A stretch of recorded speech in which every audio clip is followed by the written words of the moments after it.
तेबे दर्शक बंधु आईपीएल 2026 31तम लीग मैच रे देखा मिली एक झड़। यही झड़र ना हो अभिषेक शर्मा।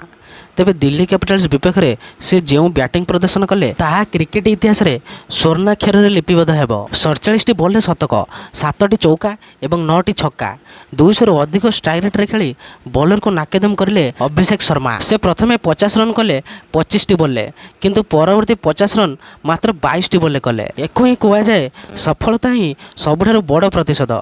2026 टी20 विश्वकप रे अभिषेक शर्मा को नहीं अनेक प्रश्न उठिथिला।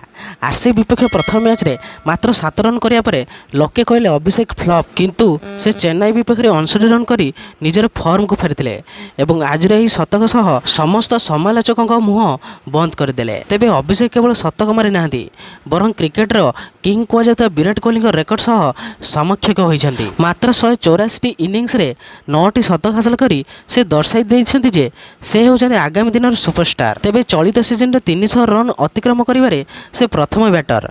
संजू सैमसन, तिलक वर्मा एवं क्विंटन डिकक पर चलित सीजन यह चतुर्थ शतक। सेहीपरि राजीव गांधी स्टेडियम रे तांकर यह द्वितीय शतक।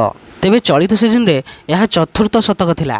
पूर्व संजू सैमसन, तिलक वर्मा एवं डिकक शतक हासिल करिसंती। यह आईपीएल रे अभिषेक द्वितीय शतक। से चेन्नई सुपर किंग्स विपक्ष में पूर्व मैच रे 59 रन करथिले। रॉयल चैलेंजर्स बेंगलोर विपक्ष में खेलाइता सीजन प्रथम मैच रे अभिषेक मात्र 7 रन करी आउट होइथिले। यह पर तांकर प्रदर्शन को नहीं प्रश्न उठिला। तेबे एही शतक सहित अभिषेक निजर समालोचकों को दृढ़ जवाब देइछंती। तेबे आईपीएल पूर्व अनुष्ठित 2026 टी20 विश्वकप रे अभिषेक प्रदर्शन निराशाजनक थिला। तांकर प्रदर्शन को नहीं प्रश्न उठिला जे से आईपीएल प्रदर्शन करि परिबे कि नहीं। हेले आईपीएल चलित सीजन रे लगातार प्रदर्शन करी से समालोचकों को दृढ़ जवाब देइछंती। तेबे अभिषेक शर्मा निजर शतकीय इनिंग सह ऑरेंज कैप जीतिछंती। से एही सीजन रे 300 रन हासिल करिवारे प्रथम बैटर होइछंती। से प्रथमे किछि भल भल शॉट खेली 25टी बॉल अर्धशतक हासिल करथिले, किंतु अवशिष्ट 50 रन से मात्र 22 बॉल रे पूर्ण करथिले एवं से तांकर विश्वरूप देखाइथिले। छक्का चौकार वर्षा करी एकदम 100 रन करदिले। यह हैदराबाद पई तांकर द्वितीय शतक। उभय राजीव गांधी स्टेडियम रे यह पूर्ण करछंती।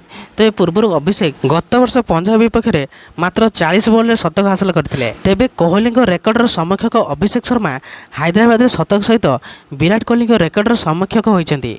अभिषेक शर्मा निजर नवम टी20 शतक सहित विराट कोहली रेकर्डर समकक्ष होइछंती। विराट टी20 क्रिकेट रे 9टी शतक मारिछंती। तेबे अभिषेक मात्र 184 टी20 इनिंग्स रे 9टी टी20 शतक मारथिया बेले विराट मोट 409 इनिंग्स रे यह करथिले। तेबे एही परि भाबे विराट को ठारू बहुत आगरे अछंती अभिषेक शर्मा एवं एही मैच को मध्य अभिषेक शर्मा को टीम हैदराबाद जीति नहीं छी। तेबे दर्शक बंधु आगामी टी20 मैच गुड़ी करे कौन अभिषेक शर्मा बहुत बड़ बड़ रेकर्ड भांगी पारे? आपण मानकर मतामत कौन कमेंट माध्यम निश्चय जणाइबे। आउ यही प्रकार वीडियो देखा चाहते वीडियो गोटे लाइक एवं चैनल को सब्सक्राइब करदे, कारण यही प्रकार वीडियो आपण मैंने यही चैनल देखा पाइबे। तेबे रहिली जय जगन्नाथ।